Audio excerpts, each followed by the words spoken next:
ते $4च्या स्प्रेडमध्ये खट खट खट खट प्रिंट्स येत आहेत आणि पैसा होते. म्हटलं अरे हे काय होतंय. माझ्यासाठी पहिला एक्सपिरियन्स पहिला तो होता की पहिल्या 3 ते 4 मिनिटात I have made almost like $1,500. त्यावेळेस मी दिवसाला फक्त एक समोसा खात होतो ऑलमोस्ट लाईक मंथ.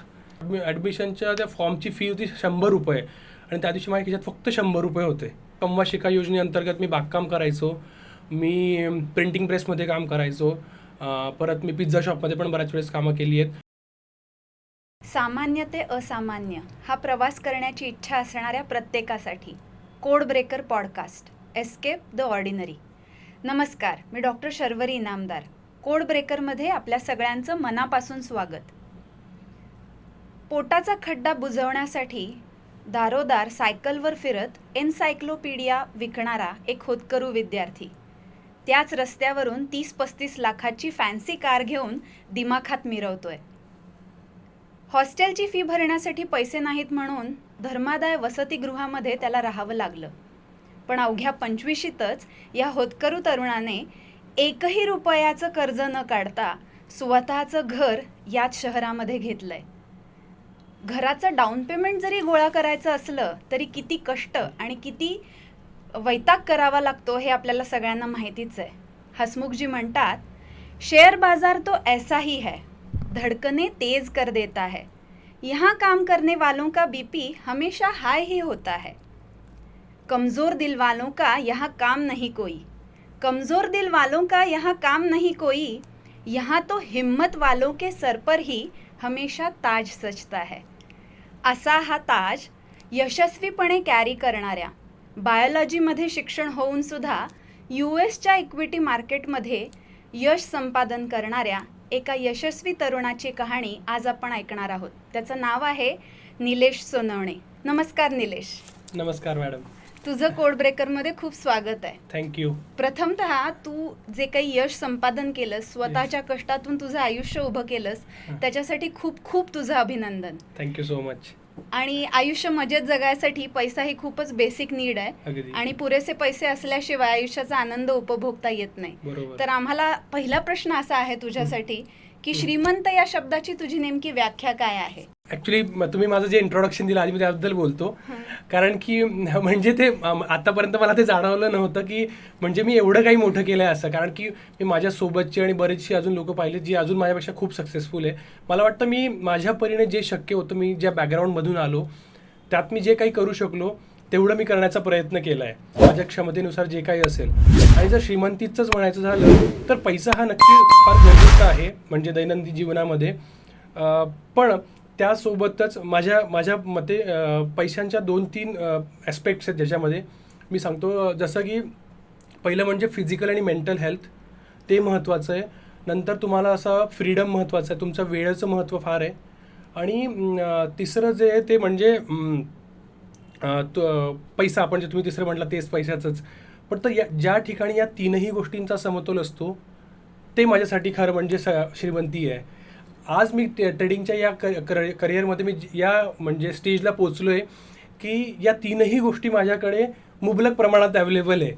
सुरुवातीला मी तुम्हाला सांगतो, ज्यावेळेस मी ट्रेडिंगचं करिअर स्टार्ट केलं त्यावेळेस I use to work for 14 hours a day. मी पूर्ण 14 तास सिस्टमसमोर बसायचो. पण त्याचा फायदा मला असं झालं की आज मी तासभर किंवा 2 तास जरी बसलो तरी माझं काम होतं, म्हणजे दिवसभराचं काम संपतं आणि माझा उर्वरित वेळ माझ्या फॅमिलीसाठी किंवा माझ्या ज्या काही पर्सनल हॉबीज आहेत त्याच्यासाठी मी देऊ शकतो. तो सगळ्यात मला मोठा फायदा झाला. आणि प्लस मी आधी म्हणजे आता मी आधी फिटनेसमध्ये होतो, ते होतं तर मला फिटनेसची आवड आहे, त्याच्यासाठी मी वेळ देऊ शकतो.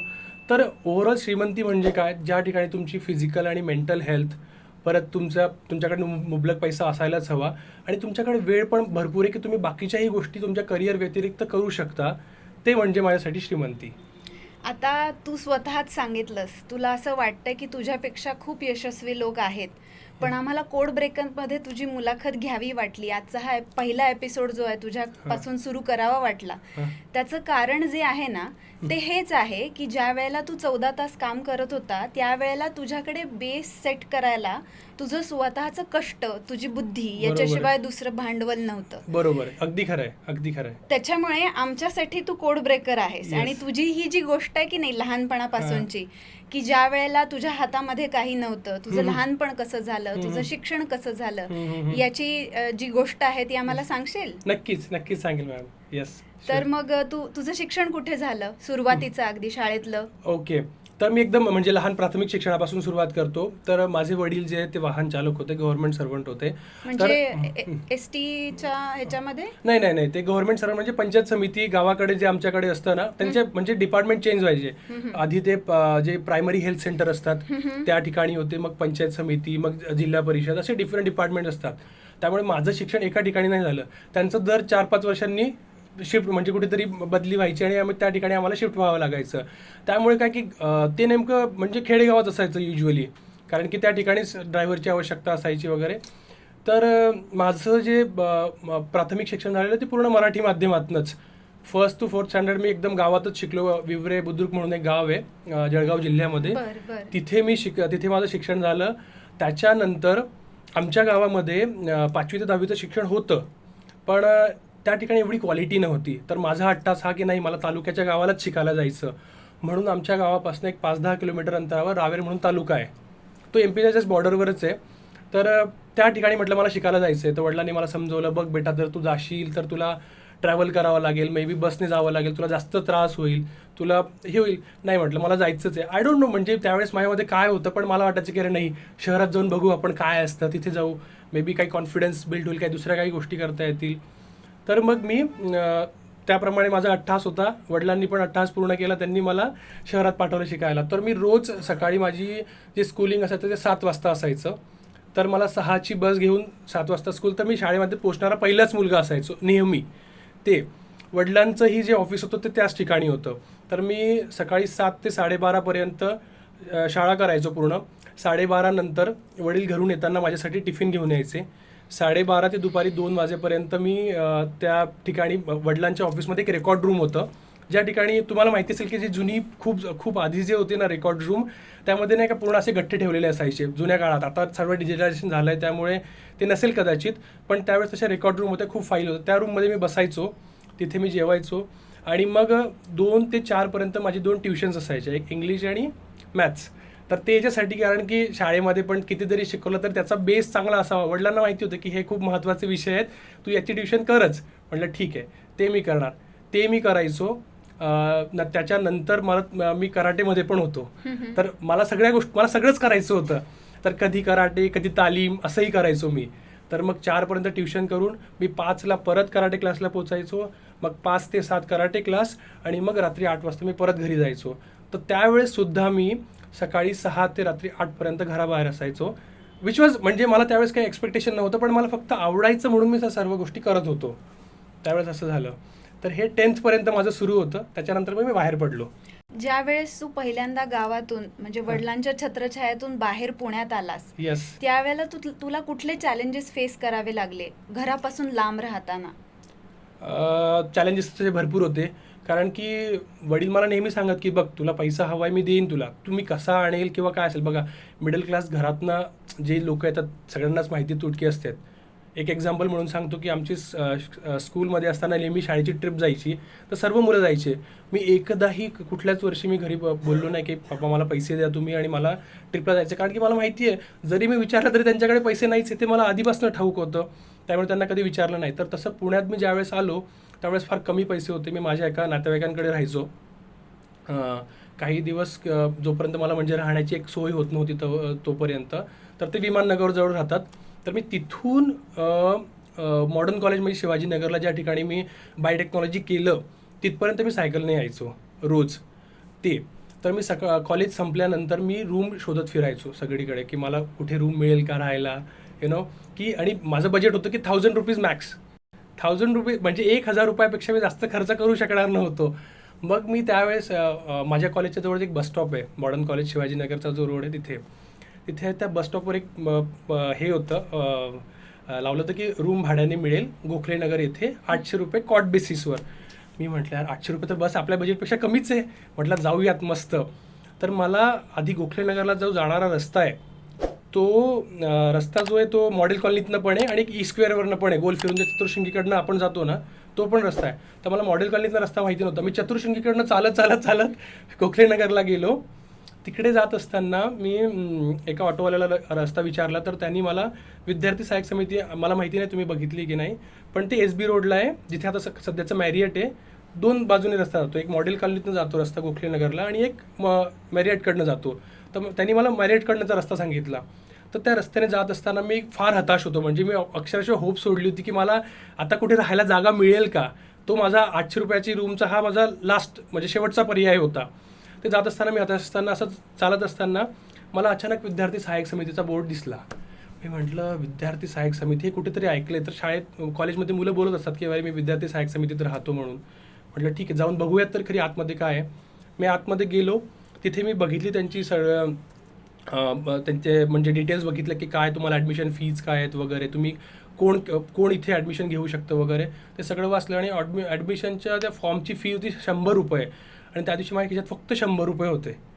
तर मी विचार केला अरे जर मी हे 100 रुपये खर्च केले तर मग काय होणार आता पुढे असं.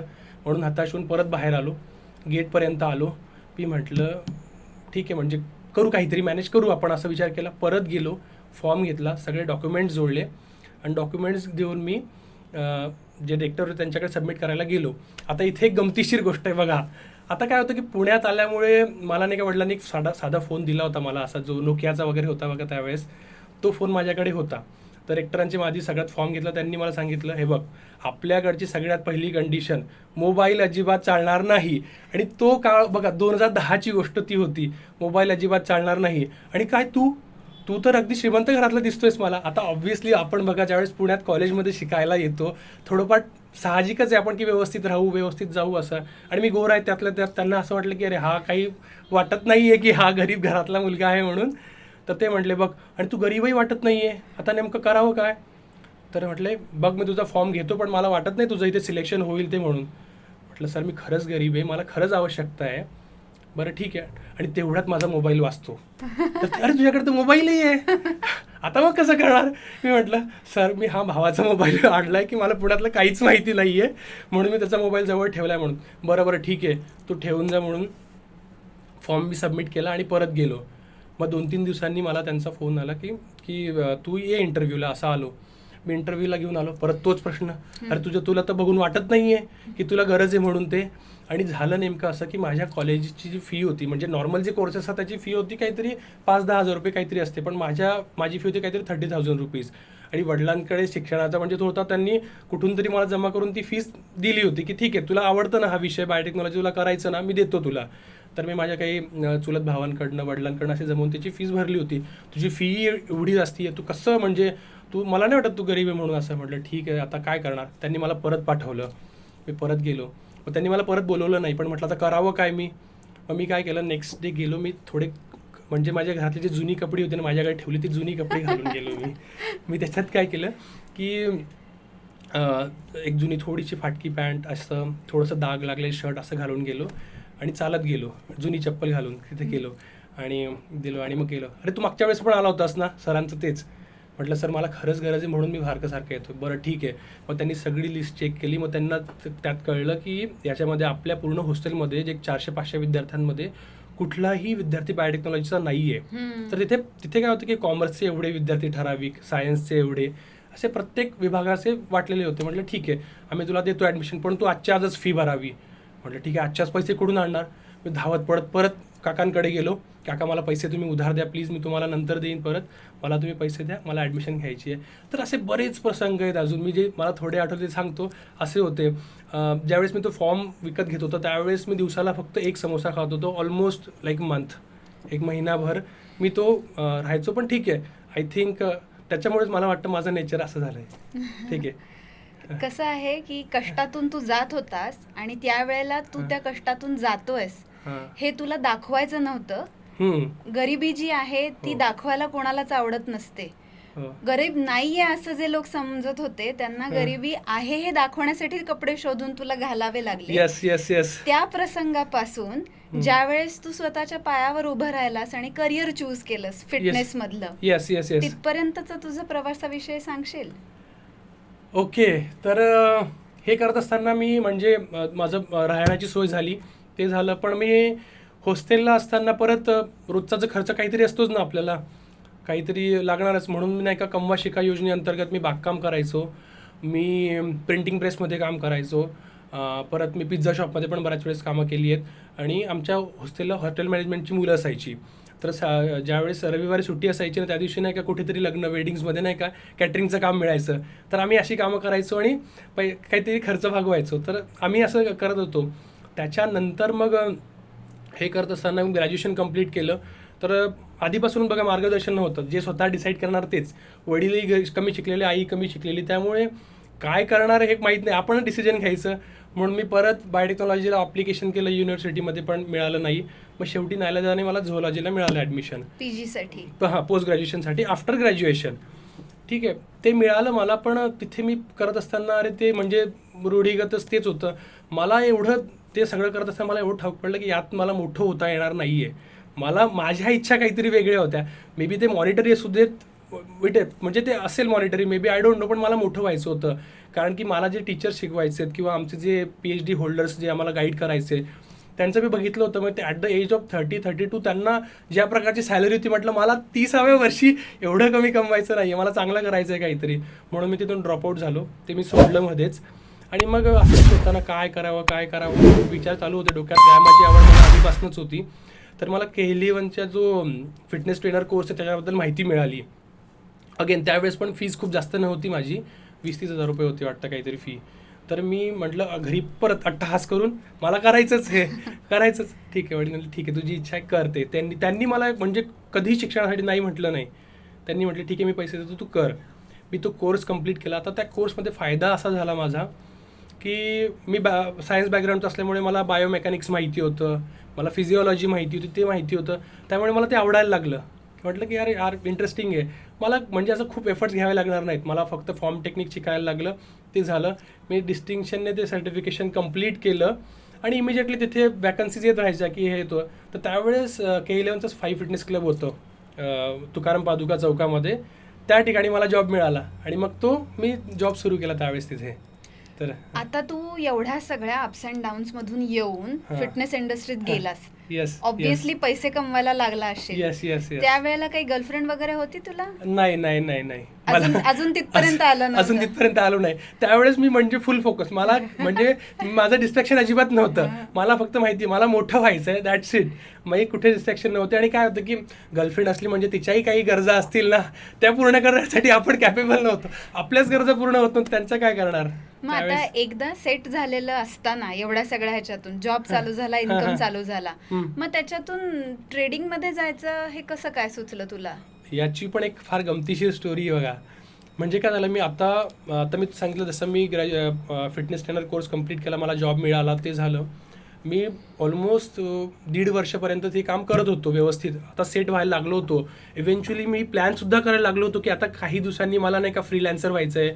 फ्लोअर ट्रेनरवरनं मी सुपरवायझर झालो, मग मॅनेजर झालो आणि आता मला म्हणजे फ्रीलॅन्सर व्हायचं आणि जे मोठे मोठे ट्रेनर जे कमवतात तसं करायचं मला काहीतरी असं डोक्यात माझे चालूच होते. तर त्यावेळेस लकीली एक स्टॉक मार्केटमध्ये ट्रेड करणारे माझे जे आता सध्याचे गुरु आहेत श्री अनिकेत भाटी, त्यांची माझ्याकडे PT येते. ती PT येते. आता मग ठीक आहे, आपण साहजिकच चौकशी करताना काउन्सिलिंग करतो आपण क्लायंटचं, तसं आपण काउन्सिलिंग सर तुम्ही काय करता, तुमचे वर्किंग शेड्यूल काय वगैरे मी सगळं लिहित होतं. मग कळलं की स्टॉक मार्केट. आणि बघा भारतामध्ये नाही का 2 ते 3 विषय असे आहेत की ज्याच्यामध्ये सगळ्यांना एकदम रस असतो. पहिलं तर मी म्हटलं स्टॉक मार्केट, त्याच्यात सगळ्यांना रस असतो. माहिती आहे काही नाही पण रस नक्की असतो. दुसरं म्हणजे क्रिकेट आणि तिसरं म्हणजे पॉलिटिक्स. प्रत्येकाचे आपले काहीतरी मतं असतात या विषयाबद्दल. तसंच मला जाणून म्हटलं स्टॉक मार्केटचं. आतापर्यंत माझ्याकडे IT वाले आलेत, गव्हर्नमेंट ऑफिसर्स आलेत, बिझनेसमॅन आलेत, पण स्टॉक मार्केटचा पहिला आहे, काहीतरी वेगळं आहे म्हटलं. मग मी त्यांना सहज चौकशी करायचो, बोलायचो. इन बिटवीन साईड आमचं डिस्कशन व्हायचं की सर तुमचं काम कसं असतं. आणि ते पण फार इंथू होते याबद्दल सांगायला. ते मला सगळं सांगायचं की असं आहे. तर असं जवळजवळ आम्ही 6 महिने करत होतो, डिस्कशन करत होतो. आणि मला त्याच्यात आता एवढी रुची वाटायला लागली होती, म्हटलं अरे यार अटेम्प्ट करायला पाहिजे. पण मी सावरत होतो, अरे नाही तू इकडे चांगलं कमवतोय, तू सेट होतोयस, आता तू तिकडे जाऊन परत म्हणजे शून्यापासून सुरुवात करायला काय पॉईंट आहे. म्हणून मी नव्हतं करत. पण ते मला वाटतं की माझं आयुष्यात एकच तत्व होतं की मला मरताना रिग्रेट्स कमी करायचे आहेत माझे, काही असू देत. म्हणजे ठीक आहे, जर सपोज मी आज हा अटेम्प्ट केला नाही स्टॉक मार्केटमध्ये जाण्याचा आणि जर माझं आयुष्य उद्या बदललं, ठीक आहे, तर ते चांगल्यासाठीच होईल ना. आणि सपोज मी नाहीच केलं तर रिग्रेट नेहमीच राहील, अरे मी करायला होतं, मे बी माझं आयुष्य दुसरं असू शकतं. म्हणून मी त्यांना अप्रोच केला आणि एका चांगल्या दिवशी त्यांना मी विचारलं की सर माझी इंटरेस्ट आहे याच्यामध्ये, तुम्ही मला सांगा मी करू शकतो का, किंवा त्याची पात्रता काय मला एवढं सांगा. तर ते म्हटले बघ पात्रता असं काही नसतं, कुणीही करू शकतो हे, फक्त नाही का आता मी ज्या कंपनीत काम करतो त्या कंपनीमध्ये एक रिक्वायरमेंट आहे की तुम्ही ग्रॅज्युएट असायला हवं. म्हटलं सर मी आहे ग्रॅज्युएट. ठीक आहे. ते म्हटले मी तुला शिकवतो, सगळं मी तुला सांगतो, पण जी डिसिप्लिन तू इथे दाखवतो तीच डिसिप्लिन तू तिथे दाखव. ते जर तू लॉंगर पिरियड ऑफ टाईम करू शकलास, जर तू तो लर्निंग कर्व पार केलास, तर मग मागे फिरून बघण्यासारखं काहीच नाही आहे. म्हटलं ठीक आहे सर, आय डू दॅट, तुम्ही मला सांगा फक्त काय करायचं. मग त्यांनी माझ्याकडून एक एक गोष्टी अशा बऱ्याचशा गोष्टी करून घेतल्यात आणि मग मी ह्या ट्रेडिंगच्या असा म्हणजे माझा झाला शिफ्ट झाला ह्याच्याकडनं. नॉर्मल लोकांसाठी ट्रेडिंग म्हणजे सट्टे बाजार असतो ऍक्च्युली. हो हो हो, अगदी आणि अगदी. आता जे काही म्हणजे तू केलंस त्याच्यामध्ये, हां. जे काही काम करतोयस त्याच्यामध्ये, तर बरं. असं खूप कमी वेळेला होतं. त्यात वाहून जाणारे लोक आणि हां. मुख्य म्हणजे ट्रेडिंग करतात म्हणजे त्यांच्यासाठी आयुष्यात जगायला वेळ उरलेला नसतो अगदी खरं आणि आहे. सायकोलॉजिकली डिस्टर्ब झालेले असतात. हां हां. व्यसनाधीनता वाढलेली असते, रात्री रात्री झोपत नाहीत. म्हणजे निगेटिव्ह सर्कल जे आहे की नाही, पैसा आला म्हणजे त्यांच्याकडे हेल्थ, वेळ आणि कुटुंब आणि सुख खरंय. या गोष्टी नसणार, असा जनरली लोकांचा समज असतो. हम्म. तर मग हे ट्रेडिंग प्रकरण किंवा हम्म. शेअर मार्केट इन्व्हेस्टमेंट, त्यातल्या त्यात तू युएस इक्विटी करतो, हम्म. याच्यामध्ये सामान्य लोकांना माहिती नसतं फरक आहे. बरोबर आहे. तर ते नेमकं कोणतं क्षेत्र त्याच्यातलं कोणासाठी आहे, हां, हां, हां. कोणी कुठल्या क्षेत्रात त्याच्यापैकी जायला पाहिजे, हम्म. किंवा कोणी त्याचा विचार करण्यात फारसा अर्थ नाहीये. हम्म. तू इतक्या वर्ष त्याच्यामध्ये करतोयस काम, तर तुझं या वरचं मत काय आहे की हम्म. इन्व्हेस्टमेंट कोणी करावी, ट्रेडिंग कोणी करावं, तू करतोयस ते युएस इक्विटी कोणी करावं, हम्म. आणि खरंच सट्टा बाजार असतो का ट्रेडिंग हम्म. म्हणजे, याच्याविषयी आम्हाला जरा थोडं सांगशील? नक्की नक्की. तर मी एक एक पॉईंटला म्हणजे आपण एक एक पॉईंटवर बोलूयात. सगळ्यात आधी तुम्ही जे म्हटलं की लाईफस्टाईल बघडतं, बघा माझ्या मते असं वाटतं की ते पर्सनल चॉईस आहे तुमचं. जसं मी फिटनेस बॅकग्राऊंडमधून आलो त्यामुळे मला हे नेहमी माहिती होतं की मी कधी व्यसनाला बळी पडणार नाही. जर एखाद्याला थोडंसं असेल तर मे बी तो जास्त होऊ शकते पुढे जाऊन, तर ते आपलं पर्सनल चॉईस आहे की तुम्ही कुठे जाता. तर हां ऑब्व्हियसली बघा, तुम्ही फक्त ट्रेडिंगच नाही, तुम्ही कुठल्याही करिअरमध्ये असा, आणि जर तुम्ही व्यसनाधीन झालात किंवा तुम्ही चुकीच्या मार्गाला गेलात तर तुमचं करिअर हे गडबडतंच. ते ट्रेडिंगलाही लागू आहे तसंच प्रकारे. तर आणि सेकंड पॉईंट म्हणजे तुम्ही जे म्हटलं की ट्रेडिंग हे गॅम्बलिंग आहे असं लोक समजतात, तर तेच अगदी चुकीचं आहे. मी तुम्हाला सांगतो. आता सगळ्यात आधी आपण नाही का बघूयात की गॅम्बलिंग म्हणजे काय. गॅम्बलिंग म्हणजे काय की आपण ज्यावेळेस कुठलंही गॅम्बलिंग करतो तर आपल्याकडे काही स्ट्रॅटेजी असते का, किंवा आपण काही प्लॅन करून जातो का की नाही आज मी कसिनोत जाणार आहे आणि माझ्याकडे ही स्ट्रॅटेजी आहे, मी फक्त रोलेट खेळणार, मी फक्त लॉटरीचे तिकीटं आपण जे खरेदी करतो किंवा स्पोर्ट बेटिंग करतो की नाही फक्त मी क्रिकेट खेळल्यावरच जिंकतो, मी फुटबॉलवर हरतो, असं काही नसतं. ठीक आहे, आपण त्याच्यामध्ये नाही का फक्त म्हणजे 100% आपण लकवर डिपेंड असतो. ते झालं पूर्ण गॅम्बलिंग. ठीक आहे. आणि मोस्टली काय कसिनो किंवा जे काही लॉटरी विकणारे असतात त्यांचं काय असतं की ऑड्स नेहमी त्यांच्या फेवरमध्ये असतात. बरोबर, त्यांचा बिझनेस येतो. पण सामान्य माणसाला काय वाटतं, अरे नाही लॉटरीमध्ये जिंकतात म्हणून ते गॅम्बलिंग तसं असतं. ट्रेडिंगमध्ये असं नसतं. ट्रेडिंगमध्ये ॲक्च्युली तुम्ही नाही का आउटकम प्रेडिक्ट करू शकता. ठीक आहे. आता सपोज मी कुठला ट्रेड प्लेस करतोय, तर ट्रेड मी जाऊन डायरेक्ट सिस्टमवर प्लेस नाही करत की अरे बाबा टाकला, आता मी ह्या कंपनीचे मी रिलायन्सचे एवढे शेअर खरेदी केलेत, आता त्याला जाऊ बघू आता वर जातो का खाली जातो, असं नाही होत कधीच. तुम्ही त्याच्यासाठी काही बॅक टेस्टिंग असते, स्ट्रॅटेजी असते, वर्षानुवर्षाचा अभ्यास असतो. त्यासाठी आपण बरेचसे ट्रायल एरर करत असतात, रिसर्च असतो, प्राईस ॲक्शन असते, लेवल सपोर्ट वॉटेवर, अजून ज्या काही टेक्निकल गोष्टी त्या सगळ्या गोष्टी असतात. आणि त्यातनं एक प्रेडिक्शन निघतं की या स्टॉकने अशा प्राईसने मूव्ह करायला हवं, ते सगळं असतं. तर ज्या ठिकाणी तुम्ही आउटकम प्रेडिक्ट करू शकता किंवा तुमचा लॉस प्रेडिक्ट करू शकता, तर ते गॅम्बलिंग कसं, तेच आहे. अजून त्यातला एक पॉईंट असा की ठीक आहे, मी मान्य करतो की एखादा व्यक्ती 1-2 वर्ष ट्रेडिंगमधनं पैसा कमवतो आणि मग तो गमावतो, तर समजू शकतो आपण. पण जगातले जर तुम्ही मोठे ट्रेडर्स किंवा इन्व्हेस्टर बघितले, वॉरन बफेट आहे, स्टीव्ह बर्न्स आहे, इंडियातले राकेश झुनझुनवाला आहेत, एवढी मोठे ट्रेडर्स आहेत, त्यांनी 2-4 वर्ष नाही 50, 60, 70, 80 वर्ष पैसा कमवला आहे. म्हणजे याचा अर्थ काय की हा बिझनेस आहे ना एक प्रकारचा. जर हे फक्त लक असतं किंवा गॅम्बलिंग असतं तर त्यांनी पण म्हणजे त्यांनी काही वर्ष कमावले असते, काही वर्ष गमावले असते, पण असं आहे का नाही, त्यांचं पूर्ण आयुष्य त्यावर डिपेंड होतं. बरोबर आहे, त्यांनी इतका पैसा कमवला. तर यावरनं हेच कळतं की ट्रेडिंग हे गॅम्बलिंग नाही आहे. आता तू फिटनेसमध्ये होतास आधी, हम्म. त्यानंतर तू शिकायचं ठरवलंस, त्यात काम करायचं ठरवलं, त्याच्यासाठी लागणारा नव्याने सुरुवात करण्याचं जे धैर्य असते राखलंस, त्याच्यासाठी लागणारा वेळ आणि मेहनत जी आहे ती तू तयार होतास करायला. तर ह्या ट्रान्झिशनमध्ये असा कोणता टप्पा घडला की तू ठरवलंस की नाही, आता मी पहिलं जे फील्ड आहे माझं करिअर जे आहे ते थोडं मागे सोडून ते पॅशन स्वरूपात केलं तरी चालेल आणि मला फुल टाइम माझं स्वतःचं प्रोफेशन म्हणून हे चूज करायचंय, असा म्हणजे कुठला तुला मोठा फायदा किंवा एखादा प्रॉफिट असा काही मिळाला का त्यात की ज्याच्यामुळे तू बांधून राहिलास आणि ते चूज केलंस? Yes yes yes. आता मी ज्यावेळेस सुरुवातीला ट्रेडिंग सुरू केलं, मी तुम्हाला सांगितलं की मी 14 तास काम करत होतो ते वगैरे, पण ते करत असताना मी ट्रेडिंगमधनं एवढा पैसा नव्हतो मिळू शकत त्यावेळेस, माझं म्हणजे भागणार नव्हतं त्यामध्ये. आणि तर मग काय करावं, तर मी काय करायचो, ट्रेडिंग पण करायचो दिवसा आणि सकाळी परत पीटी म्हणजे उरलेल्या वेळेत पीटी घ्यायचो, असं करायचं. आता US मार्केट करत असल्यामुळे काय व्हायचं की मला संध्याकाळी 7 ते रात्री 1:30 कंपल्सरी करावं लागणार होतं. त्यानंतर मी जेवढं शक्य तेवढं झोप घ्यायचो, सकाळी 7 ते 10 परत पीटी घ्यायचो, ते करायचो. पण एकदा असं झालं की एक फार टेक्निकल आहेत, मे बी तुम्हाला कळणार नाही ही गोष्ट, पण स्पिन ऑफ म्हणून आमच्याकडे कन्सेप्ट आहे. तर स्पिन ऑफमध्ये काय होतं नेमकं की एक मोठी जी कंपनी, त्याचे जे मल्टिपल बिझनेसेस आहेत, त्यातनं काय करतात ते की काही बिझनेस वेगळे करतात आणि त्याची वेगळी कंपनी फॉर्म करतात. तर तसा एक चांगल्या कंपनीचा, US कंपनीचा स्पिन ऑफ झाला होता आणि मला माहिती होतं. त्यावेळेस काय होतं की त्या स्पिन ऑफ झाल्यानंतर ती एक सेपरेट एंटिटी म्हणून ती कंपनी फॉर्म होईस्तोवर एक 15 दिवसांचा टाईम पिरियड मिळतो. ठीक आहे. तर त्या टाईम पिरियडमध्ये नाही का, तर ते स्टॉक फार वोलाटाईल असतं, त्यामध्ये प्राईस ॲक्शन फार फास्ट होते. तर तो स्टॉक मला मिळाला. तर मला ते माहिती होतं काय होतं आणि मी त्या स्टॉकला ऑब्झर्व करत होतो. तर याच्यामध्ये पैसा बनतो हे मला माहिती होतं आधीपासून. पण काय झालं की 14 दिवस त्यामध्ये काहीच हालचाल झाली नाही, त्या स्टॉकमध्ये काहीच नाही. आणि 15वा शेवटचा दिवस म्हटलं आता 14 दिवस काय मूव्ह झाले ना, आता काही होणार नाही, मी होप सोडली होती. पण 15व्या दिवशी मार्केट क्लोजिंगच्या तासभर आधी त्या स्टॉकमध्ये व्होलॅटिलिटी दिसायला मिळाली. आता आपण डॉलरच्या भाषेमध्ये बोलूयात, कारण की मी US मध्ये ट्रेड करतो म्हणून.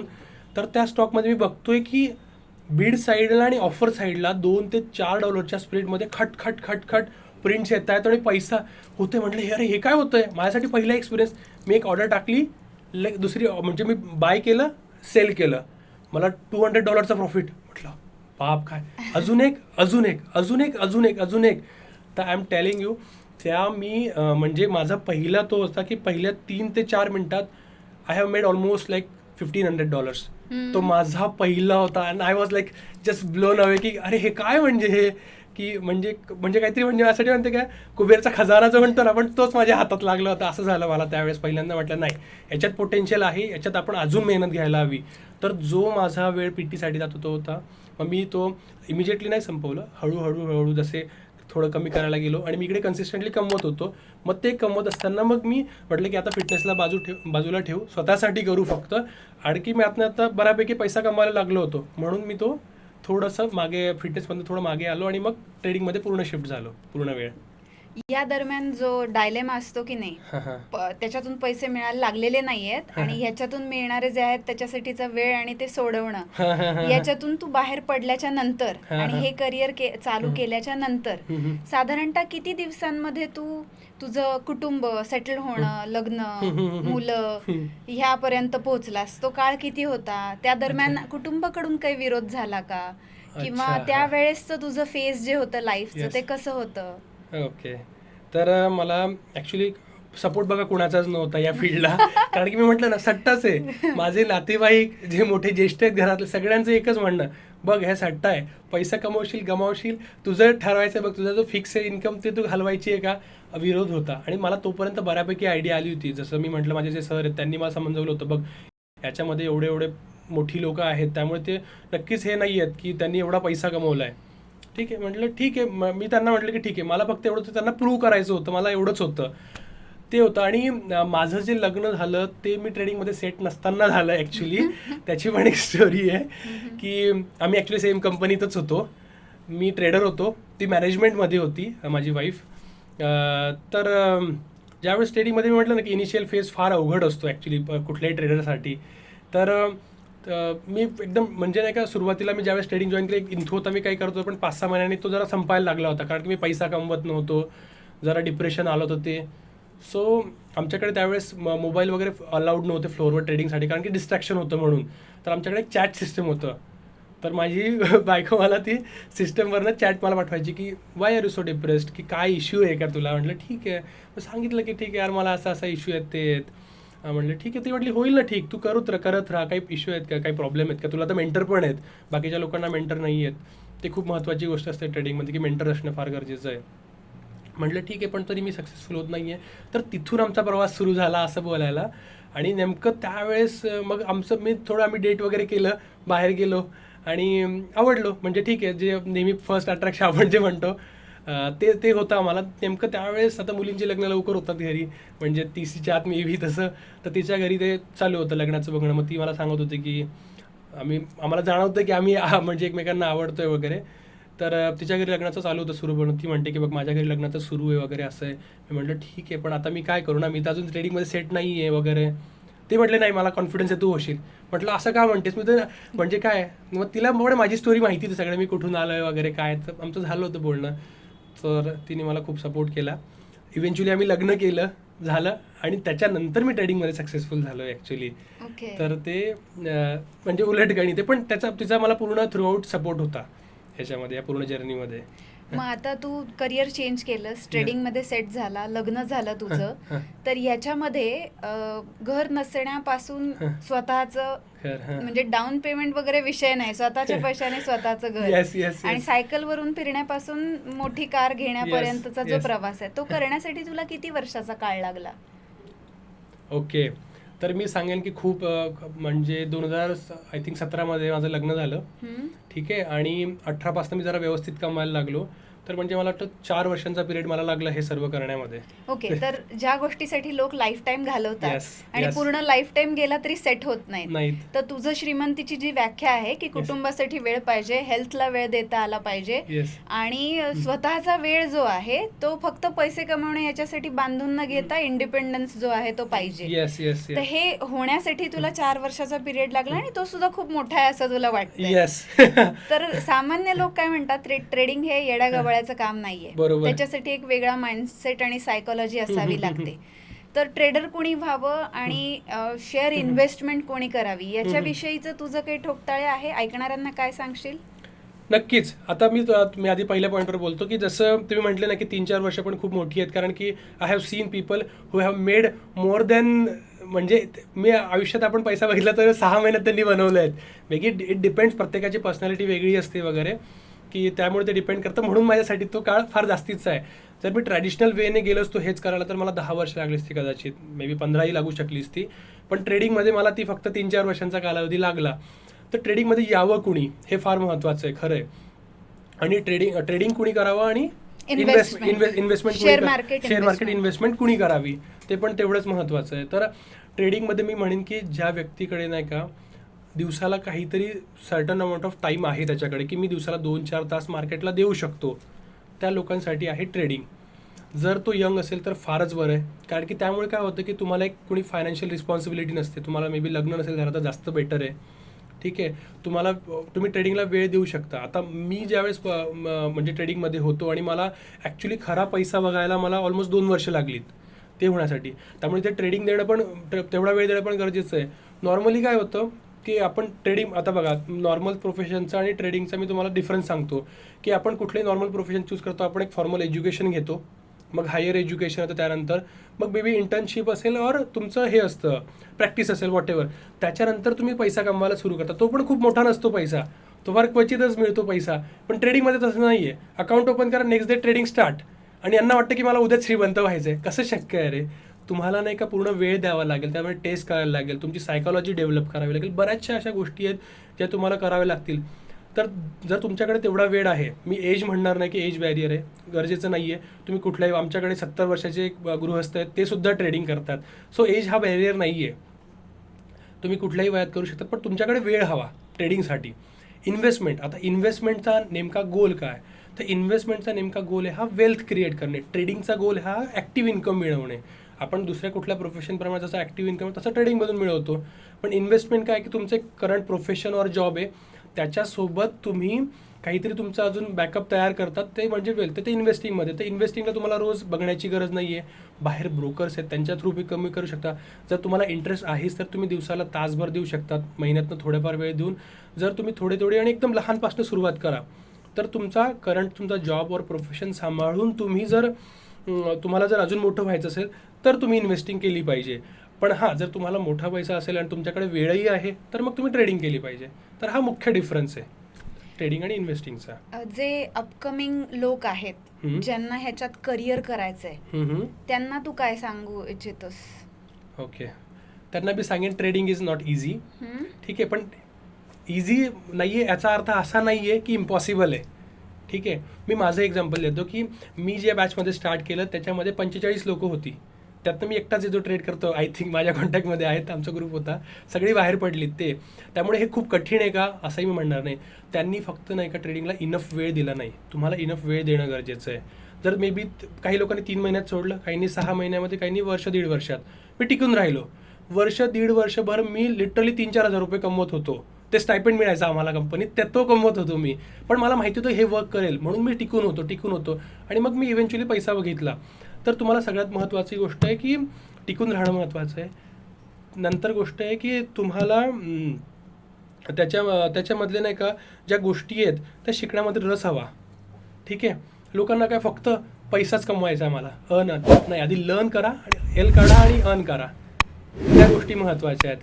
ठीक आहे, पर्सनल लाईफमध्ये तुम्ही डिसिप्लिन असलं पाहिजे. माझं पर्सनल मत असं आहे, मी आधीपासून डिसिप्लिन होतो. त्याचमुळे मला वाटतं मी ट्रेडिंगमध्ये पैसा बघू शकलो, अन्यथा नसतो बघू शकलो.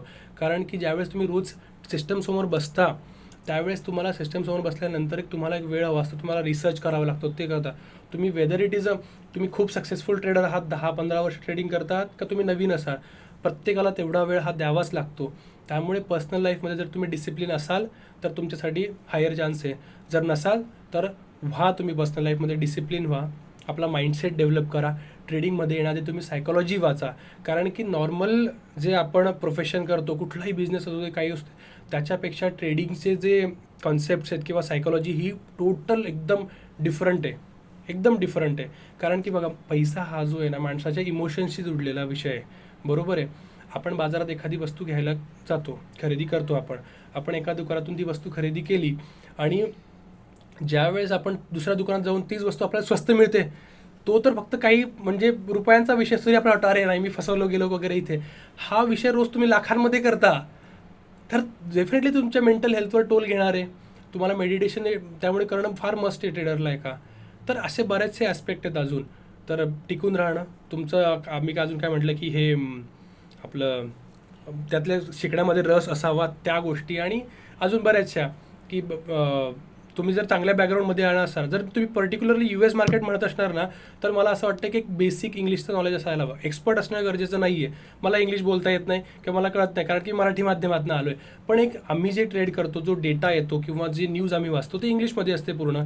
तर त्याच्यामुळे ज्याला कोणाला ट्रेड त्याला एक बेसिक इंग्लिश असणं महत्त्वाचं गरजेचं आहे. तेवढं येणं की समजून घेणं की न्यूजचा काय अर्थ आहे वगैरे, मग तुम्ही येऊ शकता ट्रेडिंगमध्ये.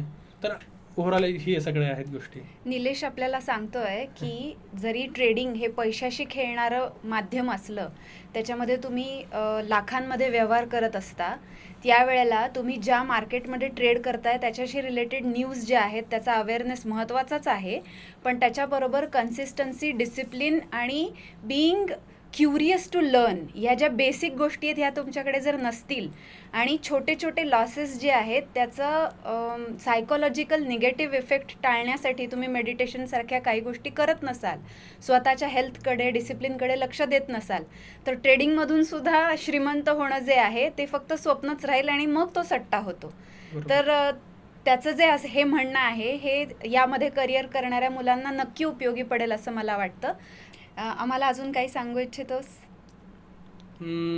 ठीक आहे, म्हणजे जर ट्रेडिंगशीच बोलेल, मी ट्रेडिंग माध्यमात बोलेल की ट्रेडिंग ॲक्च्युली मी फक्त US मार्केटबद्दल बोलतो आणि ॲक्च्युली काय की US मार्केटमध्ये भारतात बसून ट्रेड करता येतं याचा अवेअरनेस नाही आहे अजून. मला त्याबद्दल बोलायला आवडेल की काय होतं की आपण आता पारंपरिक दृष्टिकोनातून म्हणजे भारतीय याच्यातनं बघतो की भारतीय शेअर मार्केटमध्ये बरीचशी लोकं करतात वगैरे.